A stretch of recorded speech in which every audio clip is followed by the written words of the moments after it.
This is Theocracy Watch.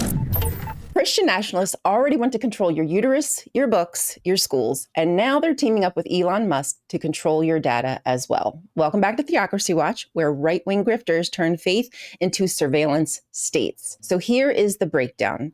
Musk's funding. He poured roughly $40 million into the Department of Government Efficiency, DOGE, underwriting XAI and partner contracts to build efficiency tools for federal agencies. And that sounds fine, right? Palantir partnership with XAI has struck a deal fusing Musk's AI with Palantir's Foundry and Gotham platforms to power data systems in ICE, USAID, the VA, and beyond. The strategies with the Heritage Foundation operatives like Russ Voigt, Paul Teller, Dylan Anderson are drafting AI-driven vetting to enforce biblical values among every federal employee. Here are the policy carve-outs. New regulations include sweeping religious freedom exemptions, paving the way for faith-based discrimination in HHS, USAID, the VA, and more. Surveillance apps, so citizen reporting tools under development will let individuals like you and I flag anti-Christian bias in schools, workplaces, and public services, turning neighbors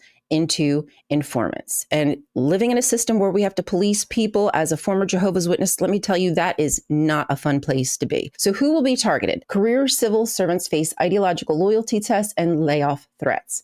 Migrants, LGBTQIA, religious minorities risk being branded undesirable by faith-coded algorithms. And who wins in this situation? Well, Musk's ventures, the XAI, Tesla, SpaceX, lock in massive government contracts. Palantir cements its role as America's surveillance backbone.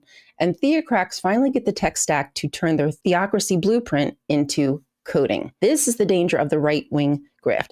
They sell salvation while selling our privacy. And now they're building the machines to watch every move. They don't need a God when they can just play God themselves. So stay diligent, stay curious. This has been Theocracy Watch. Scary situation, y'all. I mean, Palantir has been in our government for a very long time. So I don't want to confuse you and make you think like this is something new. This is, as we've been saying here on the show, this has been a slow burn with another government infiltrating ours for many years now. But now it's really up the ante with the development of, as I said, tools so we can self-report about anti-Christian bias. Could you imagine if a button is now on YouTube where it says, report this person to the federal government? But we really could be looking at things where, like, you know how you report a video if something's weird on it? What's the next button? Yeah. Straight to this government agency? A report your neighbor button. Yeah, that's crazy. Yeah. Hey, how about is your neighbor hiding Anne Frank button? That's what you need. Is your neighbor hiding Anne Frank button? What's the difference? I mean, that's what they were doing back in the day. They were policing each other. Now we just have AI to help us to make it even worse. Right. Even more certain that they can catch you.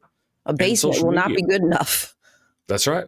That's right. And social media to go through, and then you use AI to pick out this stuff. And it's just, it's going to get even scarier. I keep myself anonymous for the most part online, but they could break through that easily if they implement this system. And as I said, YouTube has already bent the knee and are allowing misinformation, and they're going to allow people to be taken down because of anti-Christian bias. How much longer does this channel have? Or Dade Murphy, how long does his channel have before he has a report button? Very true. I mean, I want to mention, for those of you who are unawares, we actually have been thinking about this for a while because of the situation, especially whenever it happened to Seth Andrews and they took down his Facebook. Yes. So we'd had this even before that. So if you want, I'm going to post a link, and we have a newsletter, a mailing list that you can sign up for. And normally, like, why would you do that? Pretty much it's a way for us to communicate outside of YouTube in case my YouTube gets shut down. I do 2 weekly newsletters, one for the Damn Show and one for the Theocracy Watch. But outside of that, if anything ever happens to the channel, I'll be able to go reach out to my friends and fans and go, hey, the channel's been shut down. Here's where you can find me. So I'm going to post this link, okay?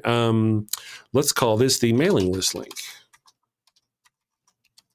Boom, boom, boom, boom. Thank you, Tina. Tina says that they push all the atheist channels they can on Twitter. We appreciate that. We help. Thank you. We thank you for every little bit of help that you can do. Absolutely. It all matters. It all adds up. It really does. It does. Dade Murphy, good morning. Dade Murphy, thank you for joining us. Silicon Valley in general has bent the knee to the dear leader. I know, man, it's scary. You know, I mean, it's not just things like that. It's things like CBS. That's the press. Media. The press. No, Fox News is not the press. Fox News is the propaganda wing of the MAGA political party. So that's not even a news thing. But whenever you've got like CBS and ABC, NBC, these groups bending the knee to Donald Trump, what was it? The head producer of CBS quit 60 Minutes because his boss wanted to make sure they stopped. Left. Yeah. Do you guys watch I Hate It News? It's two blonde women, I think from Idaho, and they have like this little podcast. They're super cute together.